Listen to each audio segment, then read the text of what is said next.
Hello, this is Hamish from ancienthistoriccoins.com. The fake ancient coin market is absolutely rife at the moment, and buyers need to be incredibly careful. I've just gone ahead and bought two coins that I thought were genuine until I got them to discover they're fake. So what I want to do today is just take you through what the two coins are, how I know they're fake, and really give you some tips as to what to look for to make sure you don't fall into the same traps as I did. You know, this is a tough old world that we live in, and if you look at the online auction pages under ancient coins, my guess would be that about 20% are probably fake. They're sold as genuine, they say they're genuine, they say that they offer guarantees, lots say that they're rare, but actually when you receive the coin, you will discover that they are in fact fake. Please don't get me wrong. Using auction houses is still a fantastic way to buy ancient coins, but what I want to do today is really just point out a couple of tips, share some tips with you that I think might make your job easier and might help you avoid some of the traps that are obviously out there. So let's start with this denarius from Elagabalus. I bought this recently from a dealer, told it was genuine, and to be honest, looking at it, it looks genuine.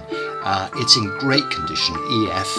The legend is almost perfect, and it's a coin that I wanted. It's Elagabalus sacrificing at an altar, and it's a particularly important coin. Now, clue number one is it was a lot cheaper than it should be, and I thought to myself, it's one of two things. It's either a fake, a very good fake, or it's the real thing and I've got a bargain. And then you say to yourself, here is a guy selling an enormous number of coins. The chances are he knows what he's doing, or she knows what she's doing. But again, it looked perfect. It looked like it was the real thing. So I thought I'll take a bit of a punt on it and I'll go ahead and purchase it. And when I received it, I thought, this is looking great. However, there's one big thing. It feels far too light. And as a rule, most Roman denarius are around about 3.5 grams. This one weighs in at 1.6 grams. It just feels wrong. It looks great, but it feels wrong. It feels like the sort of coin that you might get in a cereal packet. It's something that's given away free. It's something you might get at a petrol station. It doesn't feel like it's got that ancient silver feeling to it. So how could I have avoided that? Well, very easy. I could have gone back to the seller, sent them a message and just asked how heavy it was. But I didn't do it, and as a result I've got a coin which I probably paid about the right amount for it, which is practically nothing. So my second coin, which I believe is fake, is a lot harder. This one is a Claudius Germania, and it's a coin that I've always wanted. It's a coin that I really like. How do I know it's fake? Well, I don't. I'm just slightly unsure about it. Firstly, the portrait, whilst incredibly clear, it's EF, doesn't quite look right. And when I look on sites like the British Museum website, the portraits don't quite look the same. So it strikes me that it's just slightly wrong. In terms of its weight, it's perfect. It's exactly the weight it should be. Again, if you go to somewhere like the British Museum website, they'll quote the correct weight. They've obviously got the real coins, and the weight seems to be about right. However, the reason I think it is a fake is because I looked at all the other coins that this particular dealer is selling, and the number of people who've said, yep, very unhappy, I think the coin you've sold me is a fake. That is a clue in itself. The other thing is, it was ridiculously cheap. And again, I could be one of those lucky guys that picks up a coin for a few dollars that's worth thousands. However, I'm never that lucky. So again, I think it's unlikely I've done that. It's far more likely that actually this is just a really good quality fake. Now, I didn't spend a lot of money on it, therefore it's one of those coins that I kind of like it for its novelty value, but in terms of knowing whether it's fake or not, it's a gut feel. I just feel that it's too good to be true. And I think in life, again, the same old principle applies. If it's too good to be true, the chances are that that is the case. Should you go through life not taking any risks at all? No, of course you shouldn't. There are opportunities, there are times when you think, do you know what, I am going to take a bit of a punt on it, I'm going to give it a go, and you may well be right. And in this particular case, I've got a coin which actually I really like, but which I feel is not the real thing.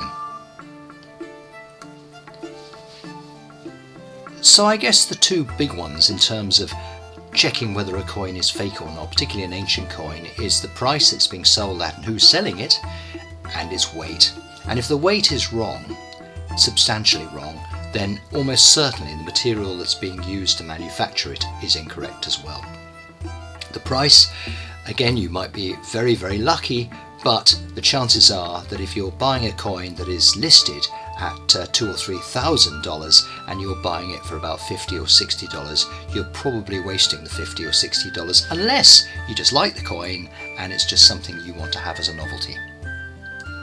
There's a couple of other ways, quick ways, that you can check to see whether a coin is fake or not. One of them is that if it's being cast, then almost certainly there'll be a seam around the outside edge, and if you see that, then almost invariably that is a fake. The other thing is that it's actually very difficult for a counterfeiter to get the relief right. Sometimes it's too high, sometimes it's too low. And what that means is that where you see incredible definition, the chances are that has been made recently. Also, if it's too flat, that could also indicate. It's a very, very difficult thing, but you know what? The biggest thing of all is gut feel. Do you like the sound of the dealer who's selling it? Do the other customers, if you're buying it online, do they like the coins that they've received? Do they feel they're genuine? And do you just feel that it's right? Because if you do, that's it. It's so much easier with modern coins. And when I say modern coins, I mean anything from sort of George III onwards, because those coins are milled by professional machinery, and they are harder, not impossible, but harder to fake. Ancient coins were basically hammered, and therefore you could, in theory, reproduce the hammering process to produce something that looks pretty accurate. Besides, a lot of ancient coins are bent, battered, and generally dinted, which again makes it easier for the faker to get it right. So you know what? It's gut feeling more than anything else. Well, I hope you found this video interesting. If you'd like to find out a bit more about ancient coins, you'd like to come and visit our website. We are on www.ancienthistoriccoins.com. That's www.ancienthistoriccoins.com, and we would love to have a chat with you. Thanks very much for your time. Really appreciate it.